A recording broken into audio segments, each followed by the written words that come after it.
So for us, Black Flame for us is I would say personally it's the album that we've wanted to write, and it's an often thing that many people will say about their albums, but it's the album that we wanted to be enabled to write a long time ago. We were really lucky to have a residential studio when we were doing it, and I think it gave it some amazing vibes for us to be around the creative process, but then also the kind of living it.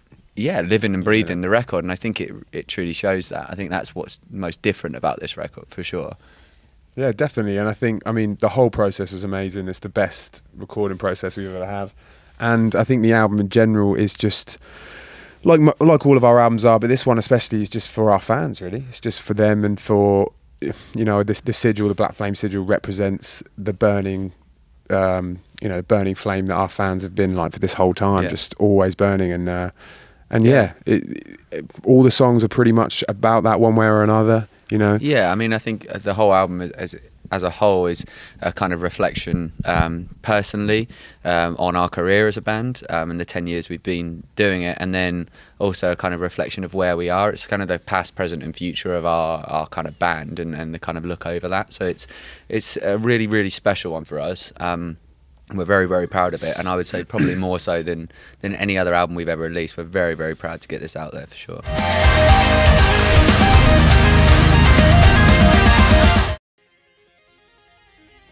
Am Freitag veröffentlichen Bury Tomorrow ihr mittlerweile 5. Studioalbum Black Flame.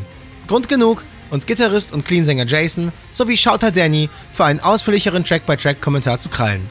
Seht hier, was die beiden zu den insgesamt 10 Songs von Black Flame zu sagen haben. So track number 1, No Less Violent. That's the one. One of your favourites. Yeah, I think for me, it's kind of metaphorical, but it's also it's actually quite to the bone for bands like us, and we are very lucky. We feel lucky anyway to straddle two genres quite heavily: the melodic side of our music, but also the heavier and the metal side of our music. And often with bands like our style, as you go on, you kind of chase the money, you chase where you feel, or the perception of money is, where by going lighter and going more and more commercial. I think people miss a trick a little bit as far as writing goes, because you can be commercial and you can be heavy as hell. And for us, it was a big statement to basically say that, you know, as a band, we've fought through a lot. We've, you know, as have a lot of bands. And we've also fought the stigma of being in kind of a middle ground band between some people thinking we should be more metal and some people thinking we should be more melodic. And for us, it's just a huge statement saying we are no less violent than we've ever been. And it's that abrasive, aggro, and we like to start a lot of our albums with a statement like that. You know, Earthbound, we had Eternal. And that really hit it home as far as a heavy track goes. We are a metal band, and that's our roots always. You know, until the end of this band's career, will still continue to be a heavy band. Everything he said. But yeah, no, I love No Less Violent. It's a great. It was always going to be the first track from demos, wasn't it? Always. Yeah, no doubt. This album kind of wrote itself as far as placement, but yeah, it's just a heavy killer track. riffs, bro. Killer riffs. So yeah, track 2's a track called Adrenaline. You want to talk about that? Yeah, real fast. One of my favourites for sure. I mean, they're all my favourites. I can't keep saying that, can I? But yeah, It's a very live track, isn't it? It's written for kind of a live feel. We're trying a few new things out in it, like with riffs wise, nothing crazy, but like different sort of breakdown at the end. Yeah, it moves more into the kind of gent world of breakdowns and that kind of. We've never even explored that avenue of metal music before, so it was quite like a little tip your cap to those kind of bands that do that so well. It was kind of just a but it's fast. And we tried a few things out. Obviously, I'm singing over the first verses, which we do that across the entire record. I try and sing a little bit more where I haven't before, and yeah, we tried that out pretty early on in that song, and it makes it a bit special, I guess. Yeah, for sure. And then number 3 is Black Flame, isn't it? Yeah. The one, the absolute one, the title track of the album. The single. Yeah, I mean, for us, Black Flame was it kind of gave the album its meaning. The minute we wrote that song, it wasn't named after the album. The album was actually named after that song, and I think it is quite representative of the fact that we we were very proud of that song, but it also best represents our movement of kind of, it encompasses everything we've done prior, but then it also moves forward to where we want to be. I think that song is written for the size venues we want to play. We just straight up tried to write an anthem, didn't we? Yeah. Really, like, it's difficult to Yeah. to do that, but we just wanted to try and emulate stuff that we've done before, especially chorus wise. But just make a song that people will remember. I think that was the real goal with that. Yeah. Stuck out early on. Number 4 is.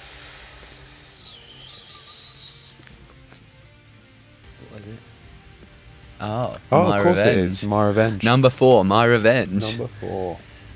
My Revenge is it's actually, we've done it a few times in our career as a band, kind of dipped into more story-based themes, things that have actually happened. Well, you and Dav are really into your history. Yeah. And so that crept in with Portraits. So Portraits is written about the story of the portrait of Dorian Gray, which is obviously an amazing story. But what we like to do, and Wax Wings as well, is about the story of Icarus.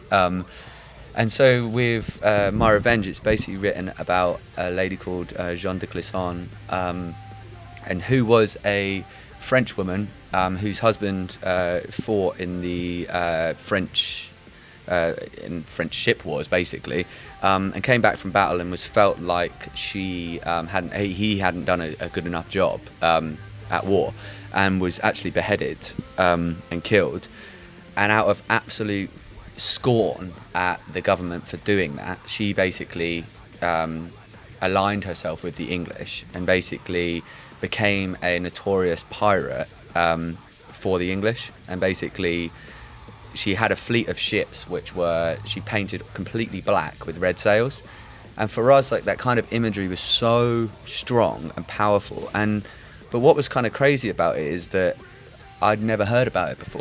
Yeah, that's what Dav said. He was like, we have to write a song about this. How did people not know about this? It's cool. And to have someone that's, that fought for the English, but also is so notorious. And we were speaking to someone from France when we first wrote it, weren't we? And they kind of turned around and went, yeah, it is well known in France, that story, but in England it's not well known, which is a really odd thing. So what do people need a Wikipedia? Yeah. What is it? Jeanne de Clisson. Jeanne de and Clisson. basically Wikipedia. Jeanne de Clisson. Her ship was actually, her flagship of her fleet was basically called My Revenge, which is just like, the minute we heard that, and it may sound a bit weird, but I was kind of chilled to the bone about it, in that she named a ship My Revenge, and that, to me, just everything about that story needed to be articulated. And so literally this song, word for word, it's not even metaphorical. The lyrics kind of wrote themselves, especially from my point of view, they just wrote themselves. It's so just all about it, and that's why that song's written. Hopefully we get to do a video for that song, because we would dress up as pirates. I would be a pirate. So I may actually be Jeanne de Clisson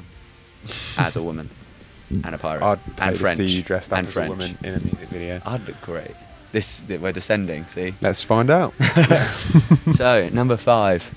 Number 5 is More Than More, and it is it's a pretty crazy song. It's power. It's a pretty crazy song. Like, technically it's really I think a step up for us. Even just like jamming it through, it's just like whew. The chorus we rewrote in the studio like 3 times. Like, most of the choruses were kind of like my first or second idea, but this one we dissected, put it together, put bits together, changed stuff around, and it was just and it came out really, really cool. As far as like theme wise as well, going into it, is for us, it's that, we're, I would hope, well known in that we truly appreciate that we are very lucky in our situation to be in a band. Perseverance is one thing, but also we're very lucky to be able to have such an amazing job and travel around the world and do it. And it's that kind of assumption that we're no different. Like, as much as it's such an overused phrase, I'm no different to you, I'm no different to this person, but it's about speaking. It's like it's about having actions versus how you're speaking. And for me, it's an absolute articulation of, we are normal people. You should never We're all be the same. and you should never be. And there's a line in it which basically says no more than mortal, which is basically saying, like, we shouldn't have anyone that believes that they are elevated to this level. Everybody's the same. We should be one world order. We should be one kind of look after the planet rather than looking after each other's kind of little we should all be inspiring each other to do great things. Yeah, and it would be amazing, you know, if we were all worked together and stop that. It's a positive tune. It is very positive. Are we on number 6? Yeah, we're on number 6, which is Knife of Gold, isn't it? Yeah, I think it is. Yeah, Knife of Gold. Knife of Gold. What a tune! I think it's like we don't always write music in the way that it's like, what will this sound like live? What will this sound like live? We don't always do that. We just you know, we write what we like. But this one was kind of like, as soon as Dawson played that riff to me, I was like, we're playing that one live as soon as we possibly can. And we did today. And we did, yeah. Today it's super short. Super short. It's an angry. It's super angry tune, isn't it? Yeah, for me vocally, it's a real like pushing the boundaries of my vocal range, which personally I've wanted to do for a long time. I've managed over the years to be able to kind of develop a different style, and for me, this song is the absolute like the chance to shine on that, because it's such a heavy track and it's got such an easy part for me to be able to explore that, and it's the first time I've ever managed to really hone down from the top of my range to the bottom of my range, which is, it's quite fun to be able to do that in one song. But as Jay said, it's fast, it's thrashy, it's heavy, it's got blast beats, it's got breakdowns, it's got everything you need for a live set if you like metal music, so I think it's up there for sure. Yeah. Number 7, I know what it is. Do you know what it is? I'm pretty sure I do. Is it The Age? It's The Age. It's The Age. Right. Well, The Age kind of, what's the best way to talk about this song? It's very melodic. Yeah, we've wrote songs like this before on previous albums, not really on purpose, but we always seem to come across some sort of riffs that are just quite lighter than others. I mean, we listen to a lot of different stuff, so you know, we like really light stuff, don't we? You know, so yeah, it's going to come out at some point. I think it does in this song. I think another one where musically the chorus was rewrote a couple of times when we didn't really know what to go with. I had two options, I think, and we ended up going with one. Really epic. I think it's a bit of a movie song. Yeah, I think for us, like as I said, kind of the intro to this is we straddle the two elements of rock music or metal music, and we basically have an element where we need to be commercial to a degree without the words selling out, but for us that was a commercially written song. It's very melodic, but it's got me on it, so there's no chance of it being alright. So it is metal. It is metal because you're on it. There's no chance of it being rock music, but it's I love the track personally. It's one of my favourites. It's the theme-wise, it very much follows on from tracks like Earthbound, tracks like The Torch, which are really an overview of the environment that we live in. It's more of a bleak kind of look over it, like the whole album is. It's basically that there is nothing left. We're at this stage where basically it would be better for the world to end and be reborn, or we're getting to that stage, than it would actually to be try and repair it. Yeah, I guess the lyrics might ring a little more true in like 100 years. Yeah, no doubt. When, but yeah, it's a great melodic track. It's certainly one of the major singles on the album for sure. Number 8. Number 8 must be Overcast. No, Overcast is number 9. Stormbringer. Number 8. Stormbringer. I actually tweeted someone the other day that asked, does it get heavier than Knife of Gold? And more metal, I would say Stormbringer is more metal than Knife. It's a lot more thrashy. There's a lot more like true, like if you're into kind of the older Metallica or the thrashy element of Metallica, then it's that kind of tip your cap to that. It's by no means as good, but it's certainly that that it has a more metal feel to it. It's not. I think like to compare a Knife of Gold's a little bit more of a style change, whereas Stormbringer is something that we've done before, but better. Almost like you could say like Black Flame is a better version of other songs that we've done when we've tried to write an anthem. I'd say Stormbringer is the same. It's thrashy, it's heavy. On other records, we probably would have released it as a grab track or something, And it's very pissed off. That whole song has got that feeling of anger and angst. And super creepy chorus. Yeah, super creepy chorus. I think it's creepy. I hope we do a video for it, so you just like dress up like Dracula or something creepy. Yeah, I'm in. I'm in. Done. Let's do it. We just made that decision right here and then. Single.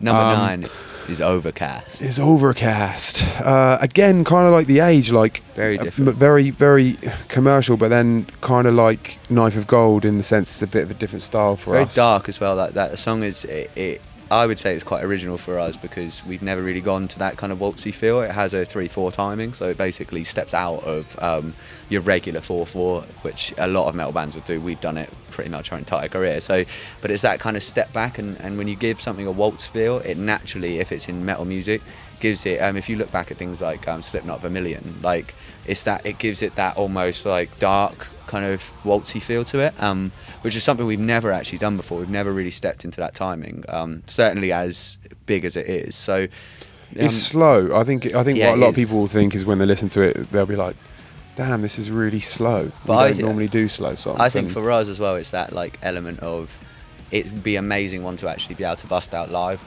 to really give, because it does it on the album. It basically takes you somewhere that the album hasn't taken you, and I think a live track as well, it would really do that on a live set. It would really bring it down to then bring it back up. I think again. we'll end up playing all of these live. I think this one of the first records where we're all like, we have to play all of these songs live, and we can. Yeah, and it's we can, and it's I think for me this is like it's Dav's favourite. It's a lot of people that I've shown the record to. It's their favourite. I think this will be a favourite for a lot of people that don't know they want a new sort of Bury Tomorrow, but they will get one. Does that make sense? Yeah. Then number 10, the last track on the album, Peacekeeper. It's the one. I think for me it's a very, again, we've said it 3 times, but it's exploring avenues that we haven't done prior. Certainly the ending of that song is a very dark and brooding. It harks back to things like Garden of Thorns and its prog kind of nature. But it's a strange one to pick for your end song. It almost has 2 kind of compartmented parts of it. It takes you somewhere which I don't think you've ever been before. It's 2 songs in one song. Yeah, that's for sure. But in a cool way. I think we didn't really, well, to be honest, we didn't really know where to go with the song for the outro, and there was a bit of a slow process. But we kind of, in the end, thought, well, let's kind of like write 2 completely different parts, and just because we want a certain vibe to end the album on. Yeah. And in the end, I just think it sounds really cool. It's really different. Yeah, it takes you off guard. Certainly the ending does. So yeah, it was for me, it was the album ender as soon as we wrote it. So which was really cool. Much like No Less Violent at the start. I think all of these songs just placed themselves like really easily. It wasn't a hard process. No, not at all. It was barely any conversation. It was really cool. But yeah, that's the album, track by track.